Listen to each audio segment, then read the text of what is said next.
എല്ലാവരും നല്ല സുന്ദരിമാരായിട്ടാ വന്നിരിക്കുന്നത്.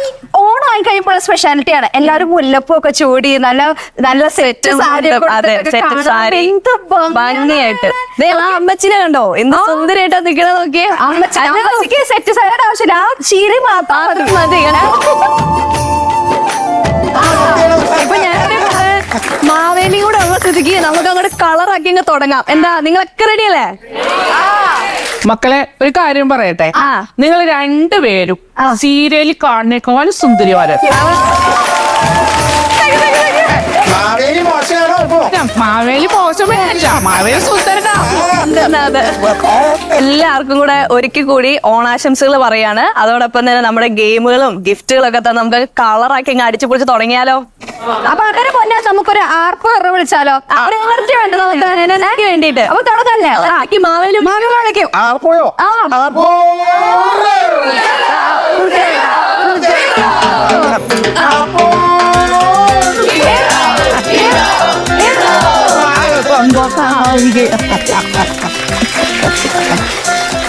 കുറച്ചു മുമ്പ് ഞാൻ ഇങ്ങോട്ട് വന്നപ്പോഴാണ് ഇതേ പൂജയെ കണ്ടത്.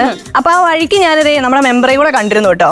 അപ്പൊ ഞാൻ ചോദിച്ചു, ഇവിടെ നിങ്ങൾ എന്തൊക്കെയാണ് ഇങ്ങനെ പരിപാടികളൊക്കെ സെറ്റ് ചെയ്ത് വെച്ചിരിക്കുന്നതെന്ന് ചോദിച്ചപ്പോൾ പുള്ളിക്കാരി പറഞ്ഞു, ഒരുപാട് പ്രോഗ്രാംസ് ഇവിടെ നിങ്ങളൊക്കെ ഞങ്ങളെ കാണിക്കാൻ വേണ്ടിയിട്ടും നമ്മുടെ പ്രേക്ഷകർക്ക് വേണ്ടിയിട്ടൊക്കെ റെഡിയാക്കി വെച്ചേക്കുമെന്ന് പറഞ്ഞു. അതെന്ത് പരിപാടികളുണ്ട് എന്താന്ന് വെച്ചാല്, നിങ്ങൾ പൂജയും ഭാവനയും വരികയല്ലേ? അപ്പൊ ഞങ്ങൾ എന്താ ചെയ്തേക്കണെന്ന് വെച്ചാല്, ഓണപ്പാട്ടുണ്ട്, നാടൻ പാട്ടുണ്ട്, ഒരു കൈകൊട്ടിക്കളിയുണ്ട്. അടിപൊളിയാക്കാനാണ് നമുക്ക് ഉദ്ദേശം. നിങ്ങളൊക്കെ വന്നേക്കല്ലേ ഞങ്ങളുടെ ഗ്രാമത്തിലേക്ക്. അപ്പൊ നമുക്ക് ആദ്യം എന്താ തുടങ്ങണം പൂജ? എന്തായാലും സ്റ്റാർട്ടിങ് നമുക്കൊരു പാട്ട് കിട്ടാൻ മെമ്പർ എന്താണ് ഭാവന കൊറേ നേരമായി മെമ്പറേന്ന് വിളിക്കുന്നത്. മെമ്പറല്ല, ബ്ലോക്ക് പഞ്ചായത്ത് പ്രസിഡന്റ് ആണ്. പഞ്ചായത്ത് പ്രസിഡന്റ് അതാണോ?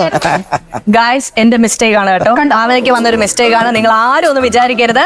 നമ്മുടെ ബ്ലോക്ക് പഞ്ചായത്ത് പ്രസിഡന്റ് ആണ് എടപ്പള്ളി. പോരെ, ഞാൻ തിരുത്തിയിരിക്കുന്നു. അപ്പൊ നമുക്ക് ഓണപ്പാട്ട് പാടാനായിട്ട് നമ്മുടെ ചന്ദ്രൻ ചേട്ടനെ സതിച്ചേച്ചി ക്ഷണിക്കുകയാണ്.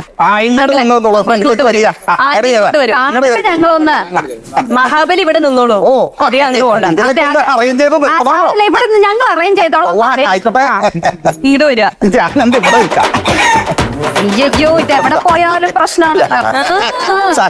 ഇങ്ങോട്ട് ഇവിടെ അങ്ങോട്ട്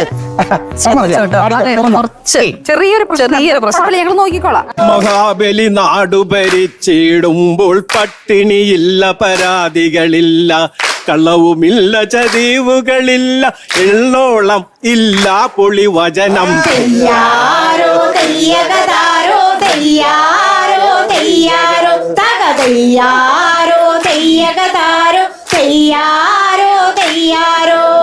ഇങ്ങനെ നാടു ഭരിക്കണ കണ്ട് ദേവന്മാർക്ക് അസൂയകൾ മൂത്ത്, എങ്ങനെയെങ്കിലും ഇന്നിവനെ കൊല ചെയ്യണമെന്ന മരാതികൾ ഓർത്ത്. തെയ്യാരോ തെയ്യകതാരോ തെയ്യാരോ തെയ്യാരോ തകതയ്യാരോ തെയ്യകതാരോ തെയ്യാരോ തെയ്യാരോ. ദേവന്മാരവരൊത്തൊരുമിച്ച് ചെന്നുടനെ വൈകുണ്ഠം തന്നെ മായാമയനോടായിട്ടെന്ന് ദേവന്മാരവർ സങ്കടമോദി. തെയ്യാരോ തെയ്യകതാരോ തെയ്യാരോ തെയ്യാരോ തകതയ്യാരോ തെയ്യകതാരോ തെയ്യാരോ തെയ്യാരോ. മഹാബലി ഇങ്ങനെ നാടു ഭരിച്ചാൽ സ്വർഗം എന്നത് ഇല്ലാതാകും. എങ്ങനെയെങ്കിലും അങ്ങവിടന്ന് സ്വർഗം രക്ഷിച്ചിടുക വേണം. തെയ്യാരോ തെയ്യകതാരോ തെയ്യാരോ തെയ്യാരോ തകതയ്യാരോ തെയ്യകതാരോ തെയ്യാരോ തെയ്യാരോ. ദേവകളുടെ സങ്കടമതു തീർപ്പാൻ വാമനനായ അവതാരമെടുത്ത് 3 അടി ഭൂമി ദാനം ചോദിച്ചവന് വധിച്ച് മോക്ഷം നൽകി. തെയ്യാരോ തെയ്യകതാരോ തെയ്യാരോ തെയ്യാരോ തകതയ്യാരോ തെയ്യകതാരോ തെയ്യാരോ തെയ്യാരോ.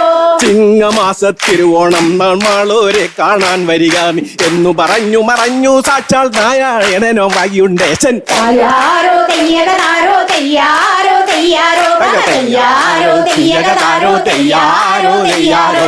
തെയ്യാരോ തെയ്യകതാരോ തെയ്യാരോ തെയ്യാരോ തകതയ്യാരോ തെയ്യകതാരോ തെയ്യാരോ തെയ്യാരോ.